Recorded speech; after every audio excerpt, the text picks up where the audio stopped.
108 megapixel rear camera, a 50 megapixel selfie camera, dual flashlights, MediaTek Dimensity 1200, a weight of only 171 grams, and most importantly, a back that changes colors. All of these are included in this Vivo V23 Pro.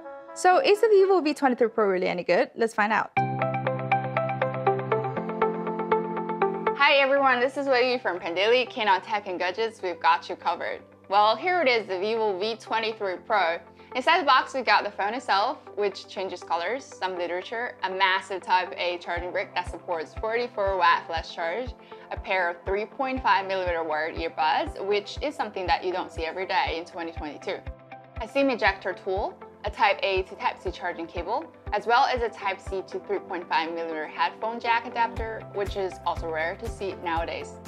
Let's start off with the product positioning of the V23 Pro. Generally speaking, the core of the V23 Pro is meant to provide a good-looking, lightweight, portable smartphone for people who don't need the greatest performance or camera system, but just like to take some good daily snapshots, meaning that the phone has to put more emphasis on aesthetics and selfies, instead of all-around performance. So let's begin with the design and the overall feel of the V23 Pro. Remember that I said this phone can change colors? So basically, if you take this phone outside on a sunny day, the ultraviolet lights are going to change the colors seen on this phone. The V23 Pro that we've got here is the default sunshine gold color, and after a few minutes in the sun, it turns into a greenish cyan color, which is pretty cool. I guess now that you have a free UV index indicator with you all the time. At the same time, it's a good idea to never lose your phone because you're probably going to have a hard time trying to describe its color. Other than the back that can change colors, the V23 Pro is also extremely portable and comfortable to hold in the hand, since it only weighs 171 grams, which is lighter than most competition. And it's only 7.36mm thick. So now you've got a pretty clear sense for the product positioning of this phone. But there is one more thing, and that is the camera system. On the back, we see a 108 megapixel main wide camera, an 8 megapixel ultra wide lens, as well as a 2 megapixel macro lens. I'm sure that you can tell in comparison to other flagships 50 megapixel ultra wide cameras, the V23 Pro's focus isn't really on the back cameras, but the front facing cameras. Here we see a 50 megapixel selfie camera with autofocus, as well as an 8 megapixel ultra wide camera. So let's see how the cameras perform against Vivo's own imaging flagship model, the X70 Pro Plus. Let's start off with the main wide camera on the back. Despite the fact that it has a 108 megapixel main camera, the 108 megapixel mode is actually turned off by default. So you have to manually switch to that high resolution mode. So is there a big difference? From this image, we can see that the 108 megapixel mode produces sharper images, but has significantly less processing in comparison to the normal mode.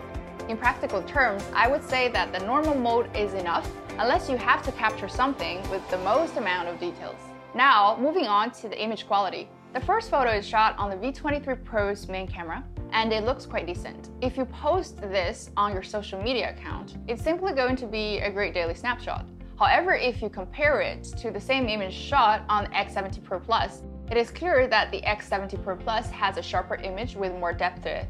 From this sample shot, we can see that while both phones are quite close in sharpness, the X70 Pro Plus looks vivid and has some depth to it, while the V23 Pro feels a little washed out. As for the ultra-wide lens, I would say it's at most usable when comparing to X70 Pro Plus. They're just different as night and day when comparing side by side, and that is kind of expected since the focus is not really on rear cameras for V23 Pro.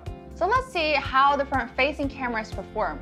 Here is a selfie comparison, and I'll let you be the judge this time. Please tell us which selfie looks better to you in the comments down below. Speaking of selfies, the phone's also got two beauty modes, classic and natural, and you can see for yourself which is better. We also know that there are two front flashlights, and you can adjust the color temperature of those two lights.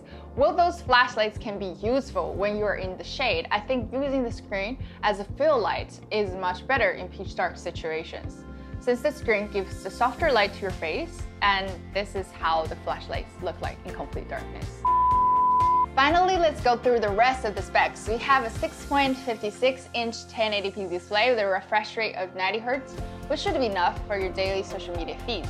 As for gaming, the V23 Pro has a MediaTek Dimensity 1200 with 12 GB of RAM and 256 GB of storage, which is enough to handle casual games, but power-hungry ones like the Genshin Impact wouldn't be ideal on this phone since you'd have to turn off a ton of settings for it to run smoothly. As for the battery, it has 4300 mAh battery that supports 44-watt flash charge.